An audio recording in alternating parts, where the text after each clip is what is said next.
So guys, this was the moment a Reverend Father raised alarm when they sighted heavily armed Fulani Terror guys near a primary school in Cross River State. Guess what? The Reverend Father raised alarm, quickly made a video, shared it on the social media, and this video has been going viral. So guys, the entire country is agog with these people. Now, I'm going to allow you to take a look at the video. Also, Fubara has called on all the traditional leaders, has summoned an emergency meeting, telling them to be vigilant because of what is happening across the country. You may have heard that these terror guys went to River State, and guess what? The militants there dealt with them. But because of the seriousness of the matter recently, Fubara has gone ahead to call all the traditional leaders, telling them to be very vigilant. If you see something, say something. He said, you guys have my phone number. Message me immediately you hear something happening. But before I take you to that video, I want you to take a look at this video. But see this headline that is also worrisome. Do you know that before these people even started coming down to the south, they equally invaded some communities in Sokoto and other places? Like this one here said, this morning armed bandits abducted 2 residents in Fadama, Dangari, and by 1 person in nearby Fadama Gatawa, all in Sabongeri local government, Sabombini local government of Sokoto State community in Sokoto East remain under tense pressure. These are mostly areas where you find Christians. That's where they are attacking in the north. And this one here says, armed bandits on Saturday night abducted a bride, her bridesmaid, and several well-wishers in Chako village, Wunu local government area of Sokoto, disrupting preparation for a wedding scheduled for the following morning. So guys, all these areas are heavily, as in you have many Christians and moderate Muslims living in these places, and these are where they are targeting. Have you ever heard that they invaded a mosque and kidnapped people? No, it's churches and where Christians are. Anyway, guys, I'm going to allow you to take a look at when the Reverend Father raised alarm. People are also calling out Tinubu for the wrong ambassadorial position he chose, and you are going to also see how Fubara spoke to the traditional rulers from River State. He also made mention of the memories during the emergency that happened, state of emergency that happened in his state. But take your time, watch these videos to see that Nigeria is totally, as in taken over by these people. Let me know your thoughts also in the comment section below. Please don't forget to subscribe and turn on the bell notification. Now take a look. Well, we are live here at Ijibo. As you can see, we are at Ijibo. There's a lot of pandemonium here because the Fulani men were seen this morning very close to our primary school. You can see the primary school. This is the place, the little bush behind here that they were caught with guns, heavy armed Fulani men. This is an eyewitness, one of my church leader, the leader of the charismatic. Please, can you say something to the camera? What did you really see? We saw Fulani heavily vested with bullet, wearing loaded, with heavy guns, heavy guns. And you saw them camping there? Camping just here. A very close bush to the primary school. So when we raised alarm, as I begin to run toward this, passing through this primary school, so in between the Sikuse and primary, they ran to this place and they begin to run. Just this morning of the first day of December. It's less than 30 minutes from where. And you can see that the whole school is ghost silent. We have closed the school. Everywhere is absolutely empty now because of the situation. I was just called. I have to run from the Paris Center and come to one of my stations, Ijibo, roadside. And this is happening live. We need help. We need help. We are seriously in danger here because we know that the Fulani camps between us here and the army barracks. There is a thick forest between Ijibo and the army barrack, and most times that is where they normally camp. So accessing us here is not a problem. So their members are there. So please, we need help. You can see our school is shut down, completely shut down, and the school is adjourned to the hospital. This is the health center where they were coming behind, and this is the school. So please, we need help. We need help. You see him? Okay, you two have been there.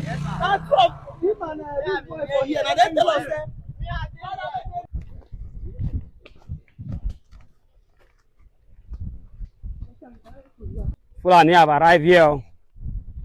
We are entering the bush now.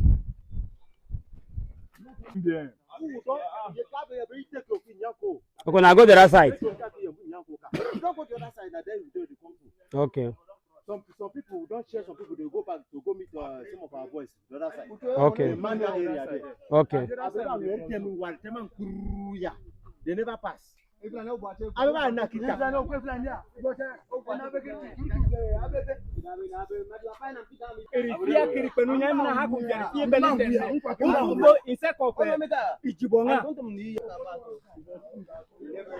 We are still moving around the forest, trying to search for them. That is the situation we are now.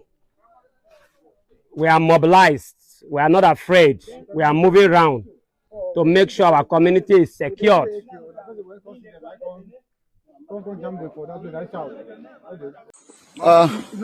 Today is the 1st of December 2025. We are here in the Urodu Benaweti.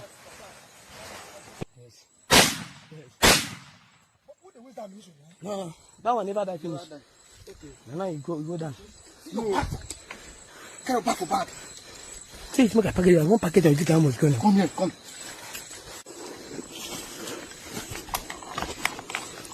This is. Excellency, the governor. We are working, man. Your men don't do them again. See the rifle. See the rifle. Empower us with better stuff. These people go clear. They go clear, nothing. This is.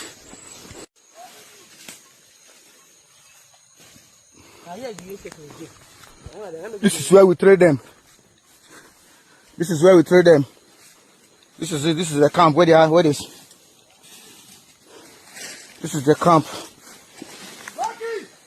Switch everything. Pack everything. Fall back. Fall back. Over.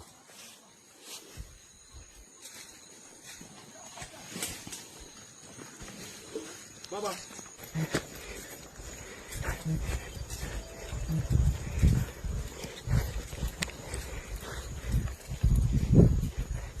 This is the gun that was recovered today, 1st of December. You know, 1st of December between Delta, boundary between Delta and Edo State, Urori Igbe. Now this is the railway. Now watch and see. I keep saying that the railway and the power line is the track, so they always use it as the way. Chichi, move up, move up, move up, move up, move up, move up, move up, move up. I want to just, yeah, this is the railway. Now watch.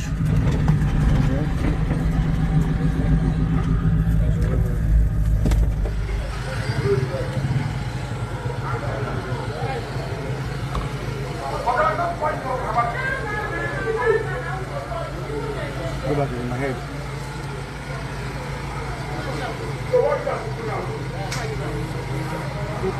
Hello, boss. Hello, boss. Repeat you guys.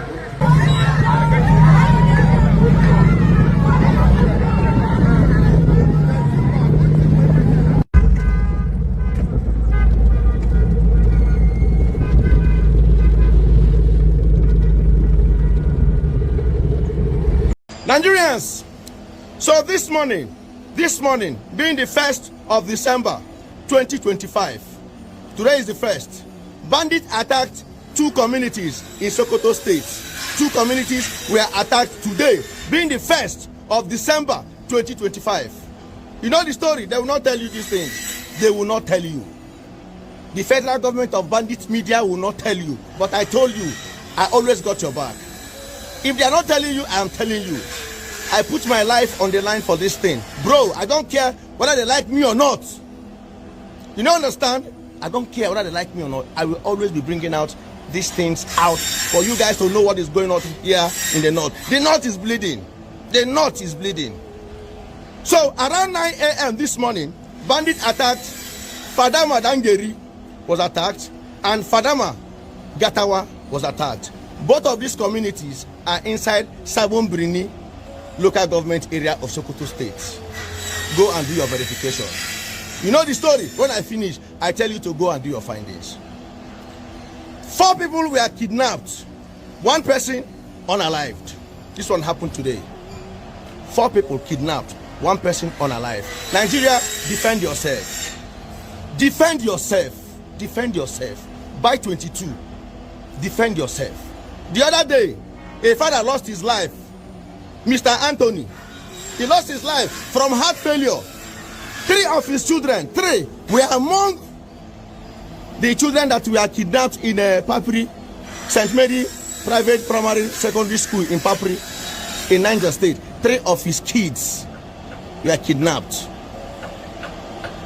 So imagine staying in your house without your children in the hand of kidnapper. Imagine the pain. It is not funny, bro. It is not funny. So many other people will still go from heart failure. So many. Don't get it twisted. So many will go still from heart failure. Because you can't be in your house, sleeping and waking up, and your children, your loved one, your wife is in the hand of kidnapper. And the government is not doing anything about it. They are not. Since last month, 315 people kidnapped, and up till now, nothing. So guys, defend yourself. Defend yourself. They don't like me because of this thing I do, but I don't care. I told you guys, now this part me I choose. This is the part I choose. And if I end, if my end come through this part, to God be the glory. To God be the glory. You know the story. If they hide them, and they bring them out. If they hide them, the English Alhaji, they bring them out. So guys, please stay safe and be vigilant. Stay safe out there, be vigilant. Are you surprised by Professor Mahmoud Yakubu's name on that list? Yes, but let me qualify that. I don't know if Professor Yakubu has been consulted, and if he had said yes. I think he might have been. I think the world of Professor Yakubu, I think, is one of the most intelligent, one of the most hardworking, one of the most committed people. We were in the university together. He was actually my student, a student in my class in Sokoto. And I've never known him to be anything but the best. I don't know whether he had been contacted and he said yes. 3-4 months after I leave the chairmanship of INEC, I would like to be an ambassador. I don't know.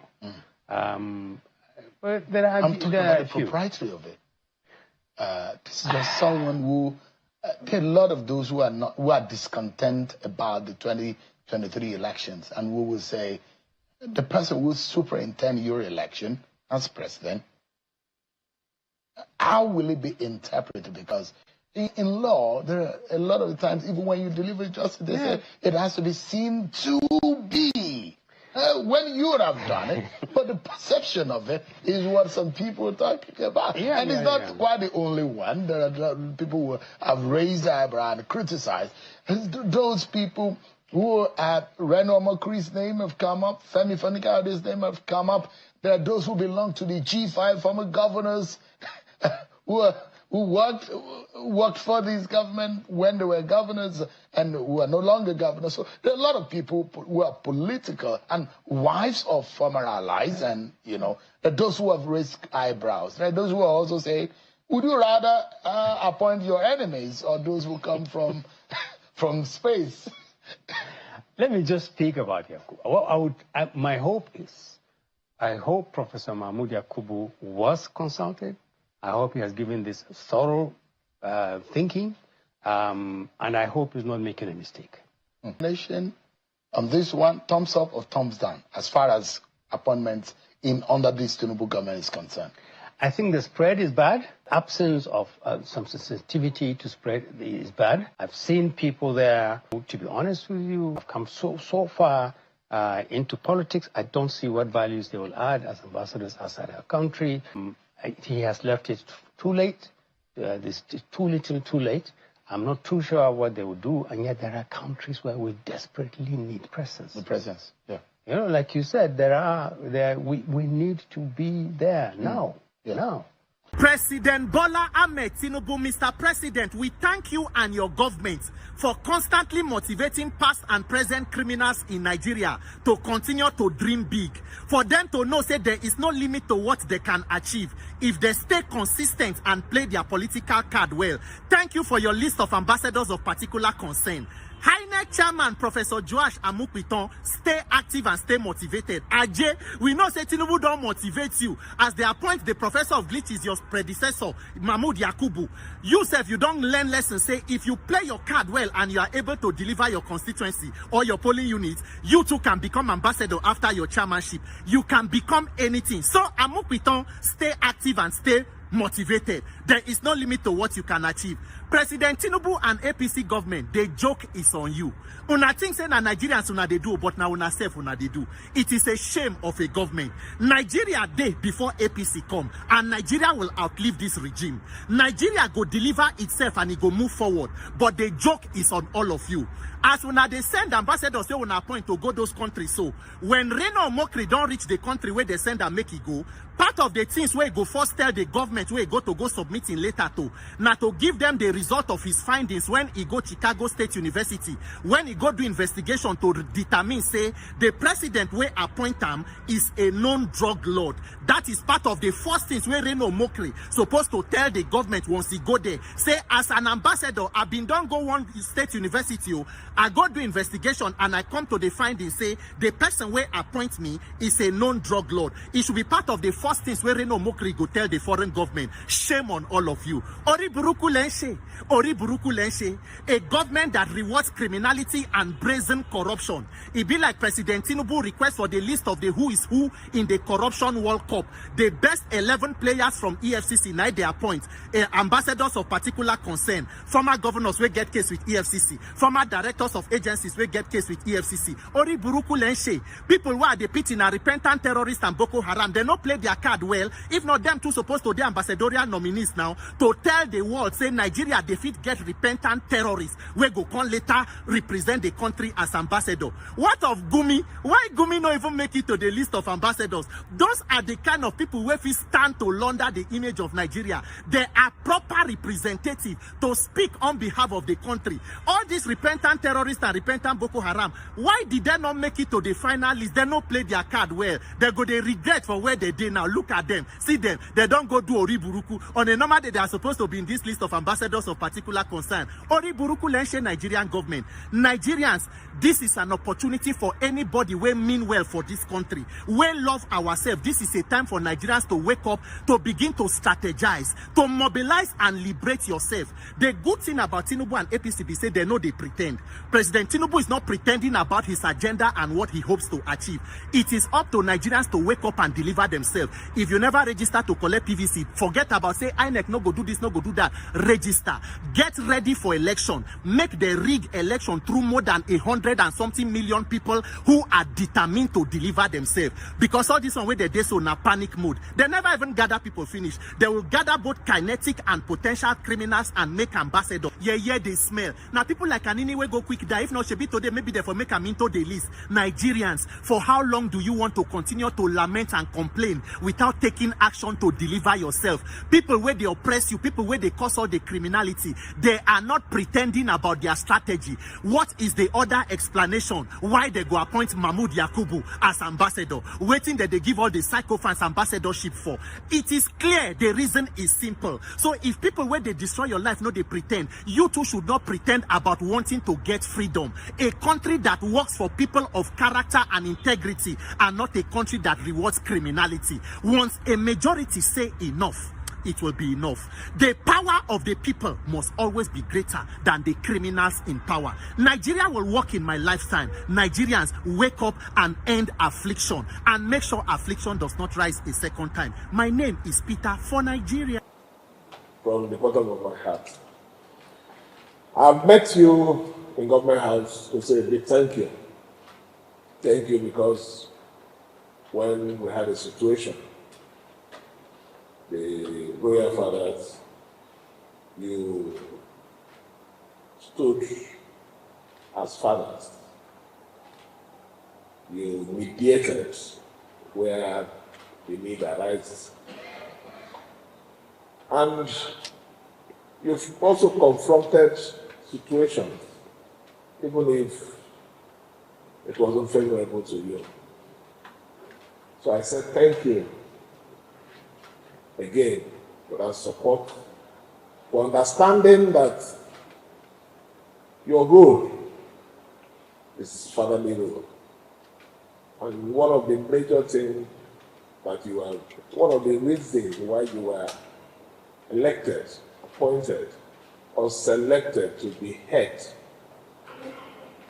is to bridge the gap when there is time of crisis, in the time of crisis, and also play a fatherly role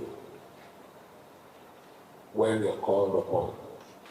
So I want to thank you for this particular thing that you have done. Thank you for your support in every way, ensuring that peace is returned to River State. What is the primary responsibility of governance? Protection of life and property. We can't protect the life from the city center. I can't protect life from government house. These lives are being protected through you in your domain. I want to thank you for ensuring that our state is still within that controllable state. Situation had not gone out of hand, even when they arise. Somehow, we always have a way of bringing them under control. So I want to thank you for that. What is our vision? Our vision, first, is to ensure that River State is safe. Our vision includes the provision of good healthcare services, which we are doing. The records are there. People from the southeast are witnessing what is happening in the zonal hospital in Bori. Presently now, I'm sure that before the end of this year, we will commission a holder and all more. Out of the Degema is almost at 80% completion. We are not just talking, we are doing it. What is the next thing that you promise you to do? Education. You're all aware of the deplorable state of our schools. They did not get to that state in 1 month, or 3 months, or 1 year. It has been an issue. If you remember, one of the things they used in even abusing me when I was campaigning was, what are you people doing? Your company said you want to continue when our school systems are already bad. There is no teacher in Echie. There is no school in Kokana. You all know this story. And if you want to be truthful to yourself, if at all we have had peace, we have peace. I can say I have peace after we came back from emergency.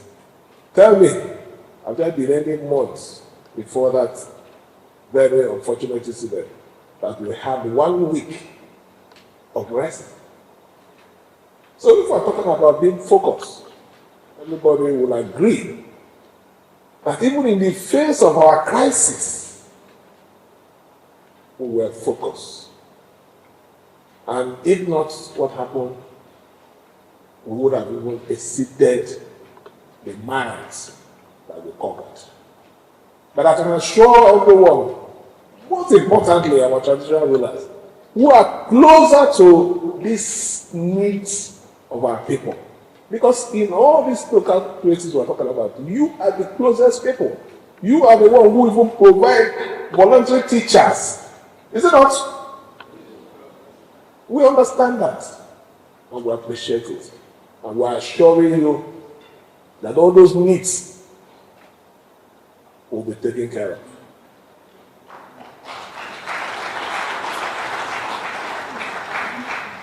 What are part of the things that we also promise you?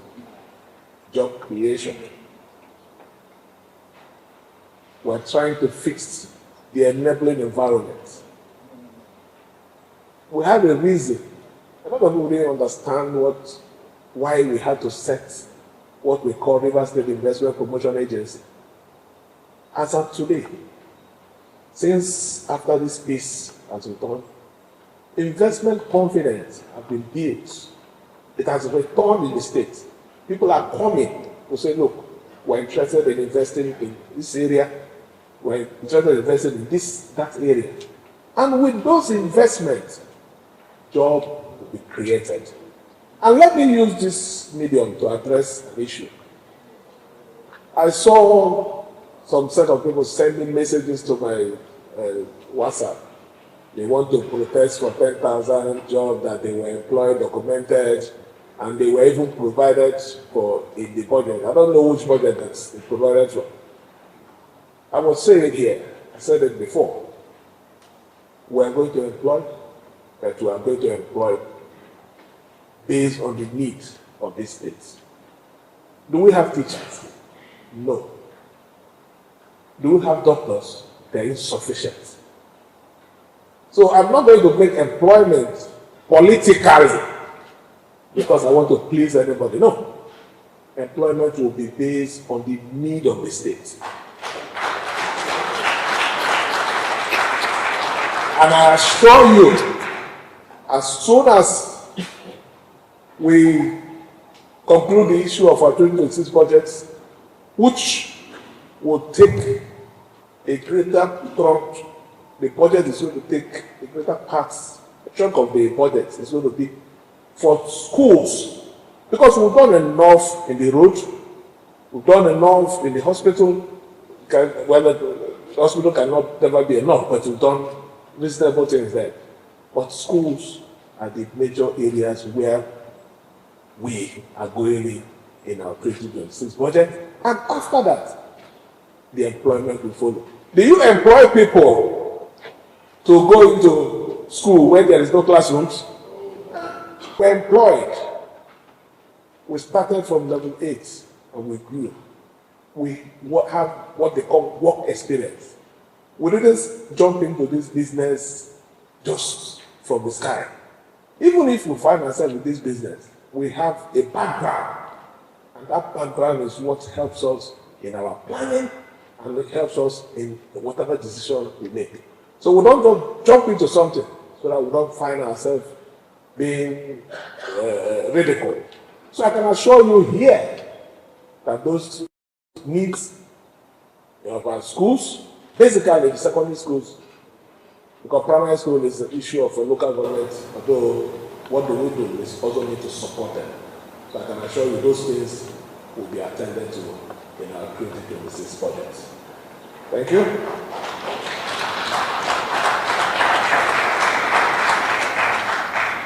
One most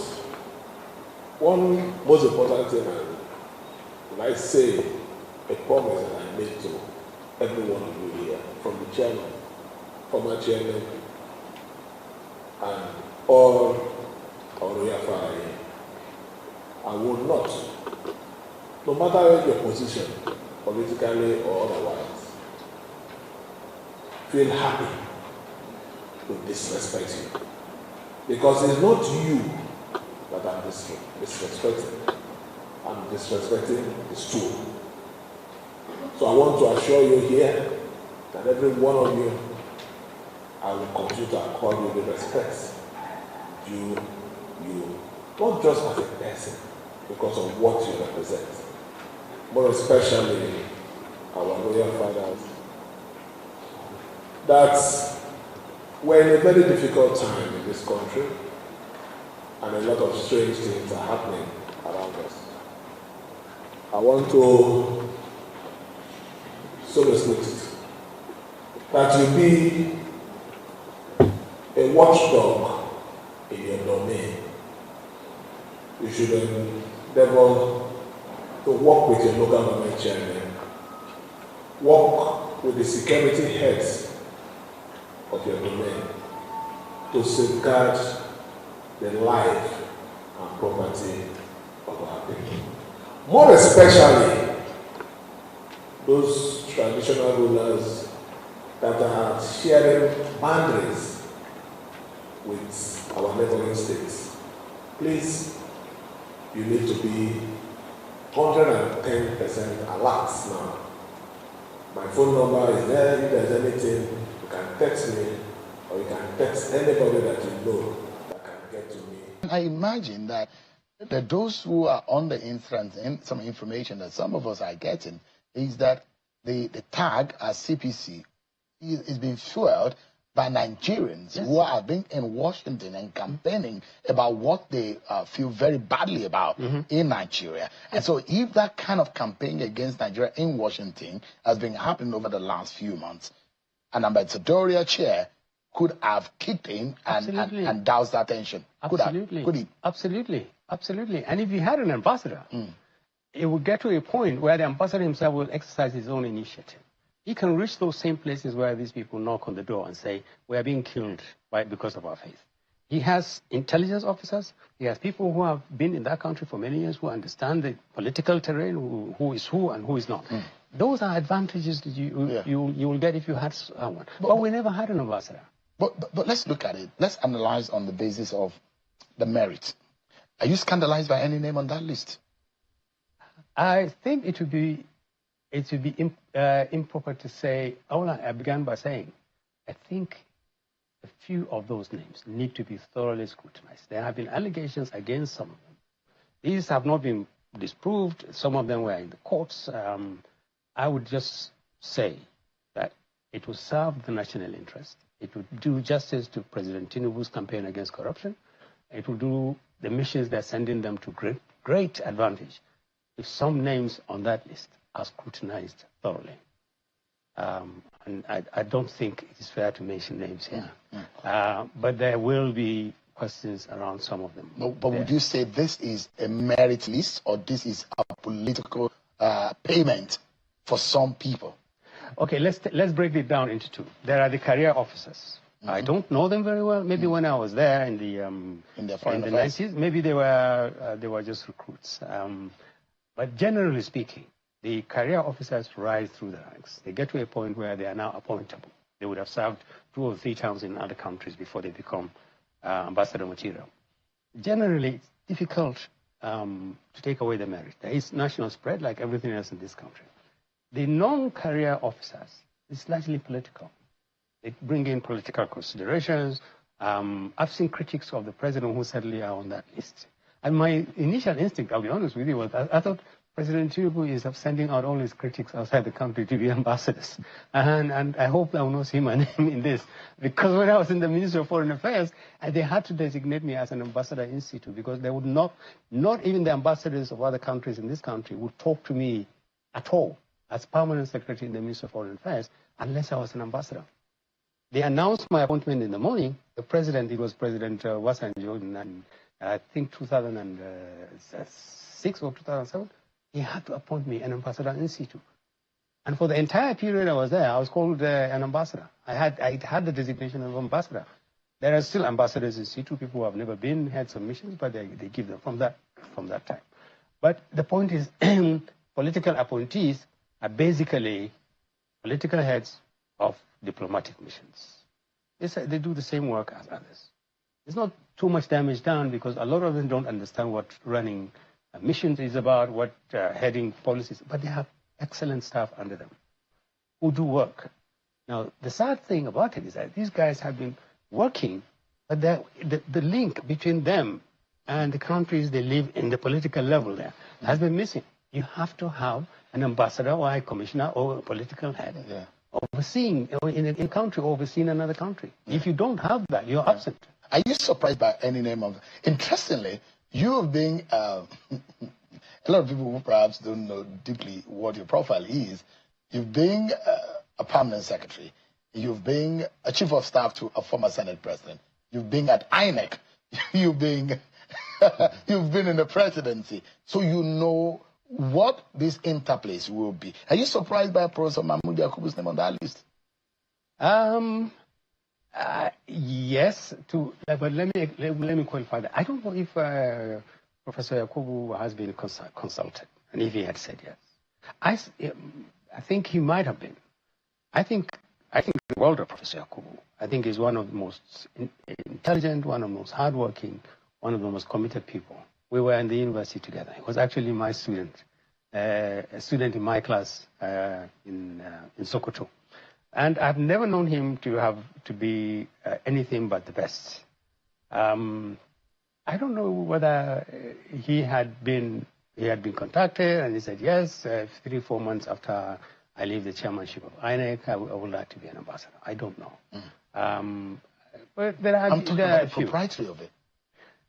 This is just someone who, there are a lot of those who are discontent about the 2023 elections and who will say, the person who will superintend your election as president, how will it be interpreted? Because in law, there are a lot of the times, even when you deliver justice, they say it has to be seen to be.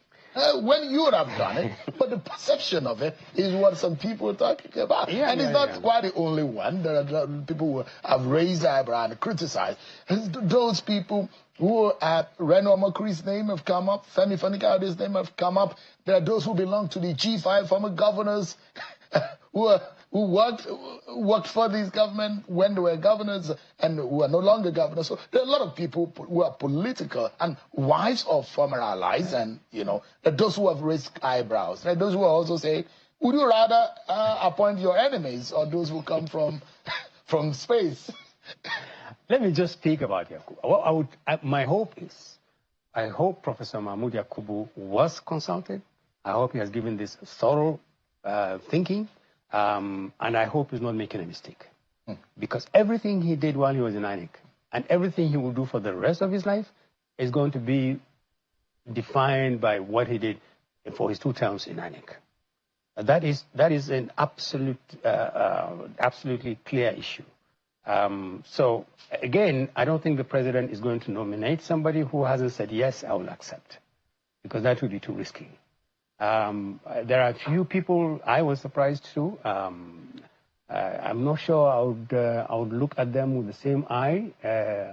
And now, with being an ambassador where they've sent you out of the country, we used to say that you send out political appointees to be ambassadors because you want to get rid of them. They become a problem for you. So you send them out. And there have been 1 or 2 politicians who were sent out and literally neutralized because of the ambassadorial position. You literally cease to be relevant. Because if you're a politician and a promising one, you want to stay with your people. In 4 years. Now, in 2 years, there are people on that list who would change identity entirely. And I'm not sure they will recover from being an ambassador. Outside of it. Of the political mainstream. Yes. Yeah. Because the truth is, okay, so you will bear the title of former ambassador, so. But what else is there? You'll be out for 1 year, 4 months, 1 year, 6 months. If President Tinubu comes back in 2027, he may reappoint them. If he doesn't come back, another president will recall you. Immediately he becomes president. That's the routine. Immediately. And then he will send his own people. And that's it. So we need to go on a break now. There are critical countries that Nigeria needs to pay attention to. The United Kingdom, the United States, China, and even our representation in the United Nations. I imagine, diplomatically speaking, we need to focus our attention on that. You see, candidates are worthy of those posts, isn't it? Yes, 1 or 2. Again, let me emphasize this. If you're not good enough, there are people that are competent enough to put you through. Yeah. But your own knowledge, your own intelligence, your own integrity, and your ability to adjust quickly are vital. Look, President Buhari sent a former Supreme Court judge who was very ill. As our ambassador to the U.S. He's dead now. May God have mercy on him. I mentioned this only because it's important to emphasize the fact that politics is a major input in terms of determining who you send out of the country. But if you send someone who is not terribly good, physically, or mentally, or in terms of background, there are foreign service officers there who would say, sir, this is the way to go. And But being the political representative, the representative of the president, it's a very, very important thing. And you don't just send anybody. All right. Quickly, this appointment and this nomination, this one, thumbs up or thumbs down, as far as appointments under this Tinubu government is concerned? I think the spread is bad. The absence of some sensitivity to spread is bad. I've seen people there who, to be honest with you, have come so far into politics. I don't see what values they will add as ambassadors outside our country. He has left it too late. This is too little, too late. I'm not too sure what they will do, and yet there are countries where we desperately need presence. The presence, yeah. You know, like you said, we need to be there now. Yeah. Now. Years of leadership failure to confront our nation's underlying crisis finally came to a head as the deteriorating state of our country drew the most despicable language ever used by a world leader to describe Africa's largest nation, with President Trump referring to Nigeria as a now disgraced country. The sudden intense flurry of activity from the Nigerian government following Donald Trump's threat only betrays the fact that before now, Nigerian leaders had buried their heads in the sand like ostriches, preoccupied with the politics of chaos and paying little attention to the real work of governance, until Donald Trump's insults jolted the sleeping giant. Nigeria's political class have been dancing on the hot stove. It's a stain on the Nigerian government that it took the threat of external intervention to rouse leaders to their responsibilities. Pastor Tony Bakare, a Lagos-based clergy. What do you make of the security situation? You heard what Pastor Tony Bakare said. And I agree with every word he said. Every word. Things are spiraling and spiking. And there are those who are inferring reasons for the spiral situation and the recent attacks that we're seeing in the country.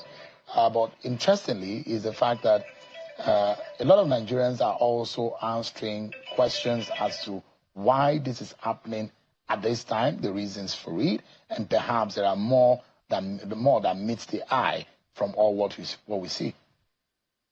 First, I agree entirely with the pastor. Every word he made is said. It took insults and abuses and threats from a president who is not exactly a shining example of leadership, even in America, to get our people to sit up. That is not only embarrassing, but it's alarming. And the trigger to do all these things that you're saying President Tinubu is doing had to come from outside the country. We spent years and years and years in saying, do something. Now, I don't know what declaring an emergency on security is. I swear to God, I don't know. I don't know. Maybe we like the word declare a security emergency on this, declare an emergency on this. How do you declare a security on emergency? My understanding of security is that it is something you do 24/7, every minute of the day. It's one of the only two requirements of a state and leadership in our constitution. How do you declare an emergency? What's the difference between security emergency and state of emergency? I don't know. That's why I'm saying when I first heard it, I thought they were taking a state of, even if state of emergency. How do you declare a state of emergency? It's a constitutional decision. If you're declaring a state of emergency. And there are procedural, there are procedures towards doing that. If you declare a state of emergency, there is a breakdown of LODA. It's prescribed. The processes are there. There are legal steps that you have to do. This is called security. The president has declared a security emergency on our security. That's even more alarming. It's not just language. It just simply tells you that the president says, okay, I'm going to ask the military to recruit 20,000 men. Additionally, I'm going to engage another 20,000 policemen. I'm going to withdraw maybe 100,000 policemen from VIP duties. And we're going to do a number of things. So what else is new? What else is new? We've been running, the enemy has been winning this war. I'm sorry to use this language because it's not nice to say so. But are they winning? Well, are we winning? Are we defeating terrorism and insurgency and cultism and all these things? Do you smell a rat, Dr. Baba Ahmed, that Trump said that if you look at the pattern and the events, and you see increasingly attacks on schools, on churches, on worshippers, it just went, things ballooned in the last 1.5 weeks. I mean, is this natural, do you think? Well, I don't want to attribute connectivity without evidence, but I think a number of things are important here. President Trump says, what is that proverb about a witch crying in the night and the child dies in the morning? President Trump says, I will come after you. Fix your country, or I'll come after you. Basically, that is what he said. I mean, with the insults and everything, like Pastor Tunde Bakari said, it's annoying. My generation, we get really, really, really hurt when we hear that kind of, because we remember how great a country we were. Nobody will look at Nigeria and call us. And remember, during Buhari's time, he called us, he addressed us as a part of an anatomy that you don't want to hear. Mm-hmm. That's what he called Nigeria and one or two other countries. Now he calls us that disgraced country. It took him, these threats, everybody knew it was just threats. But look at how we sat up. With Donald Trump, do you think it's a mere threat? Considering, you know what he said about another president, another leader of another country just yesterday? Yes, Venezuela. He's asking him to resign. Yes, he's asking him to step down. Yes. He's asked similar threat thrown at other countries. You know what he said about Iran? Yes. And 2 days later, he had, in fact, there are those who said that he had already sent those missiles to their critically military infrastructure when he was saying good things about Iran. I think the position to adopt with Trump is to maintain a level head. That he doesn't like. He likes people to panic. He likes people to react against him in ways that that weakens your position. What we need to do is to be level-headed. We played into his hand. This is a great country, strong country, that has been retreating from killings and killings and killings for the last 10 to 12 or maybe 15 years. This is the honest truth. Our leadership has failed us.